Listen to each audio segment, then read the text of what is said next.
যেখানে জনপ্রতিনিধির কাজ অসহায়দের পাশে থাকা, সেখানেই সাবেক একজন জনপ্রতিনিধি যিনি নিজে ৬ ঘন্টা তালাবদ্ধ করে অবরুদ্ধ করে রাখে রুনা নামক এক নারীকে। বকেয়া ভাড়ার অজুহাতে গতকাল রাজধানীর টিপু সুলতান এলাকায় ৪১ নং ওয়ার্ডের সাবেক কমিশনার জনাব লিয়াকত হোসেন একটি বাড়িতে তালাবদ্ধ করে ৬ ঘন্টা বাসার ভিতরে আটকে রাখেন একটি তরুণীকে।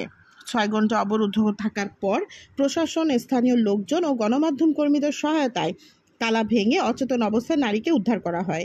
তালার বিষয়টি সম্পর্কে বাড়িওয়ালাকে জিজ্ঞেস করলে তিনি বিষয়টি সম্পর্কে কিছুই জানেন না বলে অবগত করেন এবং তিনি বলেন তালা মেরেছেন সাবেক কমিশনার লিয়াকত সাহেব। জি, আসসালামু আলাইকুম। আনোয়ার ভাই বলছেন নাকি? আনোয়ার ভাই, আমি সাংবাদিক নাজনীন বলছি।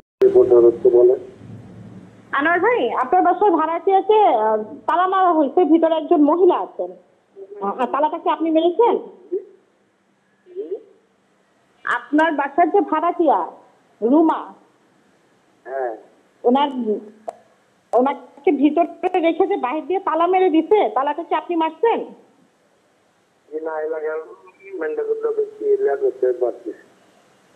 লিয়াকত সাহেব মেরেছেন। উনি কেন মেরেছেন?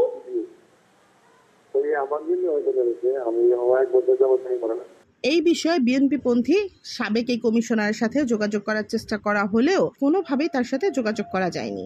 টিপু সুলতান রোডে আমার বাসা, ওইখানে আমরা অনেকদিন যাবত প্রায় 7 বছর প্লাস আছি। বাড়িওয়ালার সাথে আমরা ভালো সম্পর্ক, বাড়িওয়ালাও বলতে পারবে ভালো। তো যে কোনো আমাদের সাময়িক যে পরিস্থিতি, ব্যবসা বাণিজ্য খুব খারাপ অবস্থার জন্য কিছু টাকা পাবে বাড়িওয়ালা, আমরা কিছু টাকা পাবে, তো আমরা সময় নিছি বাড়িওয়ালা থেকে। বাড়িওয়ালা কোনো সমস্যা নাই।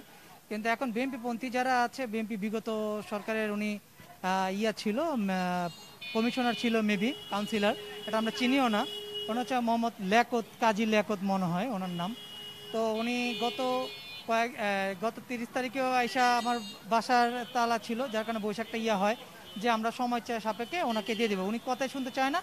আজকে আসছে, আইসা উনি আমাকে, আমি হাসপাতালে ছিলাম ট্রিটমেন্টে, তখন উনি আইসা আমার নিচে তালা মেরে দেয়। এখন আমি আইসা এই পরিস্থিতিতে ওনাকে অনেকবার কল করি, উনি কল রিসিভ করে নাই আমার এখন। আর বাড়িওয়ালা বলতেছে এই ব্যাপারে আমি কিছু জানি না, কিন্তু বাড়িওয়ালার জায়গায় বাড়িওয়ালা কোনো সমস্যা নাই, কিন্তু লিয়াকত চেয়ারম্যান এসে তালা মেরে দিয়েছে।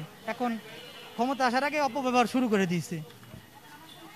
আর আমার বোন 6-7 ঘন্টার বেশি ছিল, মানে সে এখন সেন্সলেস অবস্থা। আপনার নিজেরাই তো দেখেছেন যে সেন্সলেস অবস্থা পড়েছিল সে। তো এটা কোন বিচারে, কোন মানবিকের কারণে এটা এই অবস্থা হচ্ছে? তা আমি চাই সুস্থ তদন্ত হোক, এটা বিচার হোক, যে ওনার পক্ষে, যে উনি যে এখন আসার আগে এরকম ক্ষমতাবান হয়ে গেছে দেখাচ্ছে, এর জন্য তো বিএনপির জন্য ক্ষতিকারক, কারণ বিএনপির বদনাম করতেছে উনি।